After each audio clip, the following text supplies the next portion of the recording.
आज हम यहाँ पे बर्नौलीज थ्योरम के बारे में बात करने वाले हैं। बर्नौलीज थ्योरम जो डीएनएस के कोर्स में सिलेबस में इंजीनियरिंग में दिया हुआ है टॉपिक है। बर्नौलीज थ्योरम को डेरिवेट करना, उसको डिस्क्राइब करना है कि वो कैसे काम करता है, उसको प्रूव करना होता है। ये 5 नंबर का क्वेश्चन आपको एग्जाम में पूछने को मिल जाएगा, बर्नौलीज थ्योरम और पास्कल लॉ। तो अभी बर्नौलीज थ्योरम के बारे में बात करते हैं, उसके बाद में पास्कल लॉ के बारे में बात करेंगे। ये DNS diploma in nautical science जो कैडेट्स का कोर्स होता है उसमें दिया हुआ है। तो ये स्पेशली सब फॉर कैडेट्स ओनली। आप छोटा सा ये टॉपिक है, इसको अभी कवर कर लेते हैं।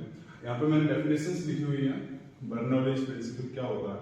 तो Bernoulli's principle state that the sum of the pressure energy and kinetic energy and potential energy per unit volume of an incompressible non-viscous fluid in a streamline flow remains constant along with the streamline. Okay? तो क्या कह रहा है Bernoulli's principal? क्या बोलता है Bernoulli's principal? कहता है कि जो पोटेंशियल एनर्जी होती है, काइनेटिक एनर्जी होती है और जो प्रेशर एनर्जी होती है, इनका जो सम होता है वो कांस्टेंट होता है जब कोई लिक्विड किसी पाइपलाइन में स्ट्रीमलाइन में फ्लो कर रहा है। ओके, जब कोई लिक्विड किसी पाइपलाइन में स्ट्रीमलाइन में फ्लो कर रहा है तो इनकी पोटेंशियल एनर्जी, काइनेटिक एनर्जी और प्रेशर एनर्जी जो है वो कैसी होगी? कांस्टेंट होगी। ओके, अब ये स्ट्रीमलाइन क्या होता है? स्ट्रीमलाइन का मतलब होता है उस लिक्विड के ऊपर में बिल्कुल भी कोई इंटरप्शन नहीं होना चाहिए, बिल्कुल भी कोई फ्रिक्शन नहीं होना चाहिए। तो वो लिक्विड कैसा होगा? आपका नॉन विस्कस लिक्विड होगा। अगर वो विस्कस लिक्विड है तो वहां पे फ्रिक्शन होगा। इसीलिए लिक्विड कैसा होना चाहिए? नॉन विस्कस लिक्विड होना चाहिए जिसमें कोई भी फ्रिक्शन ना हो, कोई भी इंटरप्शन ना हो जब वो लिक्विड किसी भी पाइपलाइन में फ्लो करे। और उस टाइम पे उसकी पोटेंशियल एनर्जी, काइनेटिक एनर्जी और प्रेशर एनर्जी कैसी होनी चाहिए? वो उनका जो सम है वो कांस्टेंट होगा according to the Bernoulli's principle. Okay, अब इसको हम डेराइव करते हैं, इसको समझ लेते हैं कि कैसे काम करता है। ठीक है, तो एक पाइपलाइन यहाँ पर कंसीडर कर लेते हैं। और एक बड़ा टाइट है ये, तो खुल जाओ भाई। ओके, चलिए एक पाइपलाइन यहाँ पर ले लेते हैं। यहाँ पर बना लेता हूँ मैं पाइप, यहाँ पर बनाता हूँ। चलिए एक पाइपलाइन को यहाँ पर कंसीडर कर लेते हैं। ये एक ऐसे पाइपलाइन है। ठीक,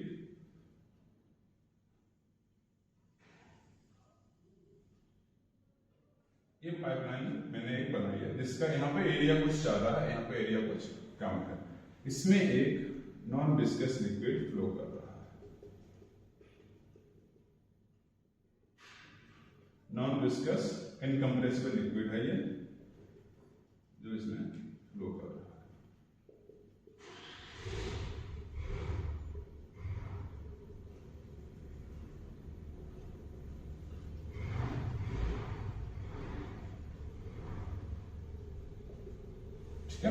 ये लिक्विड इसमें फ्लो कर रहा है। अब हम क्या करते हैं, बर्नौलीज प्रिंसिपल क्या कहता है कि इसमें जो ये लिक्विड है ये स्ट्रीमलाइन फ्लो है, मतलब इसमें कोई भी फ्रिक्शन नहीं होगा, बिल्कुल भी फ्रिक्शन इसमें नहीं हो रहा है। ओके, अब ये जो लिक्विड जो फ्लो कर रहा है इसको हमने कंसीडर किया ये नॉन विस्कस लिक्विड है। इसको कहां रखूं मैं? चलो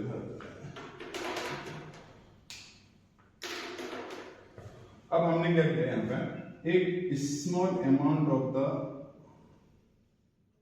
ये हमने एक लिक्विड का छोटा सा पार्ट कंसीडर कर लिया।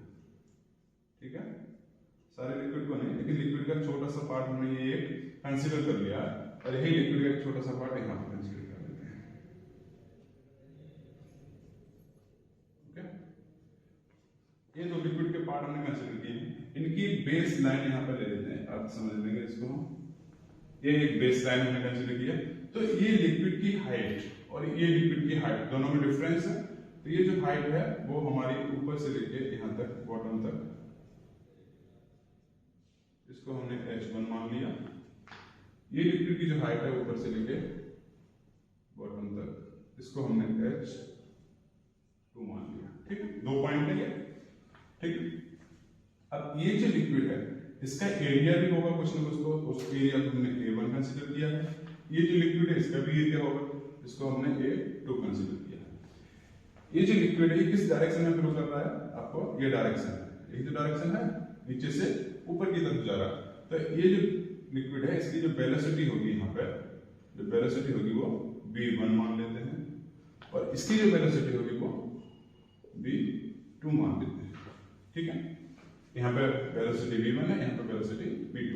एरिया ज्यादा है, वेलोसिटी कम होगी, एरिया कम है, वेलोसिटी ज्यादा होगी, ओके। अब ये जो लिक्विड जो फ्लो कर रहा है वो इधर से ट्रांसफर हो रहा है, तो इस पे जो प्रेशर पड़ेगा, वो कहां से पड़ेगा, इस साइड से पड़ेगा कि नहीं पड़ेगा, ये साइड से इधर प्रेशर पड़ेगा, तो इसको हमने P1 प्रेशर कंसीडर कर लिया। अब ये जो लिक्विड है ये बाहर की तरफ जाने की कोशिश कर रहा है, तो इस पर जो बाहर वाला जो लिक्विड है पाइपलाइन में वो जाने नहीं देगा, वो क्या करेगा, इसको रोकेगा, लेकिन ये इधर से धक्का मार के जाएगा। तो इस लिक्विड पे जो प्रेशर पड़ रहा है वो कहां से पड़ रहा है, ये इस साइड से पड़ रहा है, ठीक है। तो इतनी सारी चीजें हमने यहाँ पे कंसीडर करी है। अब इसको हमको डेरिव करने के लिए, इसको एक्सप्लेन करने के लिए हमें चाहिए क्या, काइनेटिक एनर्जी। थ्योरम क्या कहते हैं, काइनेटिक एनर्जी, पोटेंशियल एनर्जी और प्रेशर एनर्जी का जो सम है वो कांस्टेंट होगा। उसका सम कैसा होगा, कांस्टेंट होगा। अब वो कांस्टेंट कैसे होगा, देखो पहले, अब जब कोई भी लिक्विड पाइपलाइन में फ्लो कर रहा है तो उसकी काइनेटिक एनर्जी भी चेंज होगी और पोटेंशियल एनर्जी भी चेंज होगी, ठीक है। काइनेटिक एनर्जी चेंज होगी और पोटेंशियल एनर्जी चेंज होगी। तो पहले हम फाइंड आउट करेंगे कि काइनेटिक एनर्जी में चेंजेस क्या क्या हुए हैं, ओके। तो यहाँ पे मैं लिख लेता हूँ change in kinetic energy, blue pen use करते हैं,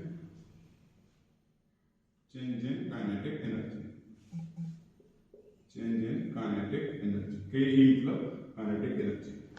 आपको पता है काइनेटिक एनर्जी का फॉर्मूला क्या होता है, के ई इज इक्वल टू होता है हाफ एम बी स्क्वायर। ये है हमारा काइनेटिक एनर्जी का फॉर्मूला। जब हम इसमें चेंज निकालेंगे तो चेंज क्या होगा, delta K E is equal to half M v1 square, यहाँ पे वेलोसिटी है और वहां पे वेलोसिटी है, तो v1 स्क्वायर, वहां पे वेलोसिटी ज्यादा है, यहाँ पे कम है, तो हो जाएगा हमारा v2 square minus v1 square, ठीक है। ये हो गया हमारा change in kinetic energy. Question number 1 दे देते हैं इसको। अब हमें निकालना चेंज इन पोटेंशियल एनर्जी। तो चेंज इन पोटेंशियल एनर्जी क्या होगा, चेंज इन पोटेंशियल एनर्जी, हमें पता है पोटेंशियल एनर्जी को हम यू से डिनोट करते हैं, तो यू इज इक्वल टू क्या होता है, mgh, ये होता है फॉर्मूला पोटेंशियल एनर्जी का। तो चेंज निकालेंगे तो चेंज में delta U is equal to m वैसा का वैसा ही, g वैसा का वैसा ही, कांस्टेंट है। क्यों कांस्टेंट, क्यों, m क्या है यहाँ पे m क्या है, इसका मास है, इसका क्या है, m मास है, और जितना मास यहाँ पे है, जितना लिक्विड यहाँ पे उतना ही ट्रांसफर होगा ना वहां पे, तो जो मास यहाँ पे वही मास यहाँ पे भी रहेगा, है ना, तो ये भी हो जाएगा, तो m1 और m2 इक्वल हो जाएगा, इसीलिए हम उसको n कंसीडर कर लिया है, ठीक है। तो ये अब जब मास जो लिया हमने कितना लिया, बहुत ज्यादा मास लिया गया, बहुत ज्यादा कंसीडर नहीं किया ना, थोड़ा सा लिक्विड लिया, थोड़ा सा, तो थोड़े से को हम डेल्टा में लिख देते हैं, डेल्टा m, और ये भी डेल्टा m, जितना मास यहाँ पे है उतना ही मास ट्रांसफर हो रहा है, तो और ये हो जाएगा हमारा h2 माइनस h1, ठीक है। ये होगी हमारी इक्वेशन नंबर 2। इतना समझ में आ गया, ठीक। अब हम देख लेंगे कि ये तो चेंज इन काइनेटिक एनर्जी हो गया, ये चेंज इन पोटेंशियल एनर्जी हो गया। अब प्रेशर एनर्जी क्या होगा, वर्क डन क्या होता है,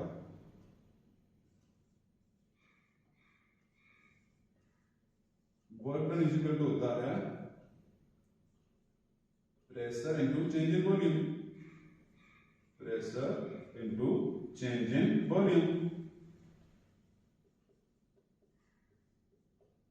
ये फॉर्मूला होता है, इसका कोई कुछ नहीं कर सकता, ये फॉर्मूला होता है, आपको याद ही रखना पड़ेगा। वर्क डन क्या होता है, pressure into change in volume, ठीक है। अब प्रेशर कितना था यहाँ पे, प्रेशर कितना था, यहाँ P1 है, वहां पे P2 है, यहाँ पे ज्यादा है, वहां पे कम है, तो यहाँ पे P1 माइनस P2 इनटू क्या था, ये into change in volume, volume क्या होता है V, तो इसको हम डेल्टा V लिख देते हैं, डेल्टा V। तो वर्क डन क्या हो गया हमारा, delta W is equal to ये हो गया, ये हो गई क्वेश्चन नंबर 3, ठीक है। इतना आपको शायद समझ में आ गया होगा कि change in kinetic energy, change in potential energy और चेंज इन वर्क डन, ठीक है। वर्क डन क्या होता है, इतना क्लियर हो गया। अब इसके बाद में हम इसको डेराइव करेंगे।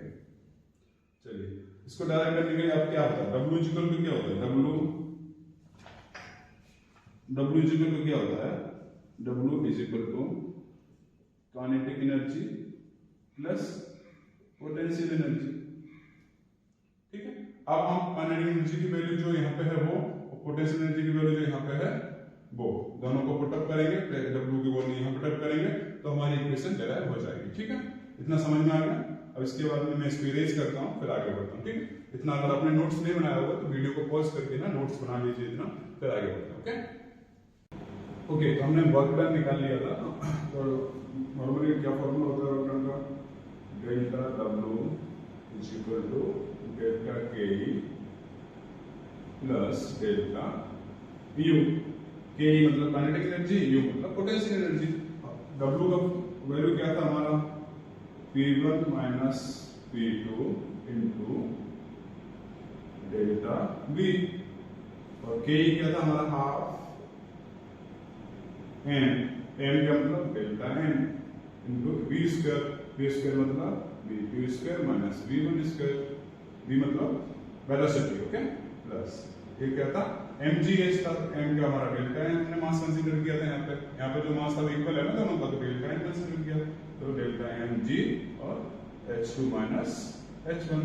ठीक है, अब क्या करेंगे हम इसमें, जो ये v है इसको हम इधर भेज देंगे यहाँ पे, और जब मल्टीप्लाई करेंगे इधर भेजेंगे तो यहाँ पे भी जाएगा। तो ये कैसे बन जाएगा हमारा p1 minus p2 is equal to half delta m upon delta v, और ऐसा क्या v2 square minus v1 square, तो वेलोसिटी है, plus delta m upon delta v, और ये हो गया g h2 minus h1। Okay, अब हमें पता है मास का फॉर्मूला क्या होता है, mass is equal to density into volume, density into volume. ठीक है, डेंसिटी क्या होता है rho into volume delta V। अगर हम यहाँ पे लिखेंगे तो रो इज इक्वल टू क्या हो जाएगा m अपॉन डेल्टा V, मतलब डेल्टा m, मास क्या है यहाँ पे डेल्टा m दिया है, तो ये एक हमको यहाँ पे इक्वेशन मिल गई, फॉर्मूला मिल गया। तो हम delta m upon delta V की जगह क्या पुटअप कर सकते हैं, यहाँ पे रो पुटअप कर सकते हैं कि नहीं। तो कैसे बन जाएगी इक्वेशन हमारी, P1 minus P2 is equal to half rho V2 square minus V1 square plus rho G H2 minus H1। Okay, अब इसका ऐसे मल्टीप्लाई कर दो, इसका ऐसे मल्टीप्लाई कर दो, तो क्या बन जाएगी ये half rho V2 square minus half rho V1 square plus rho G H2 minus rho G H1, और यहाँ पे क्या है P1 माइनस P2। अब माइनस को इधर भेजो, प्लस को इधर कर लो। ओके, तो क्या बन जाएगा हमारे यहाँ पे P1, ये P1 है, अब यहाँ पे माइनस का ये है माइनस, इसको इधर रखेंगे इक्वल टू के, तो प्लस हाफ रो V1 स्क्वायर, यहाँ पे ये है तो इसको इधर रखेंगे, plus rho G H1 is equal to P2 plus half rho V2 square plus rho G H2। Okay, minus को इधर लिया और ये वाले माइनस को उधर भेज दिया, तो ये दोनों हमारे यहाँ पे इक्वेशन बन चुका है। ये जो इक्वेशन यहाँ पे निकल के आया है ना, इसी को कहते हैं हम बर्नौलीज प्रिंसिपल। ये आपके बर्नौलीज की प्रिंसिपल एक्सप्लेन हो चुकी है। ठीक है, यहाँ तक ही आपको एग्जाम में लिखना है, इतना मोर देन सफिशिएंट है 5 मार्क्स के लिए। ओके, अगर कोई डाउट्स हो कमेंट सेक्शन में आप जाकर पूछ सकते हैं, चैनल को सब्सक्राइब कर दें और अपने फ्रेंड्स के साथ में शेयर कर दें। Okay, thank you so much.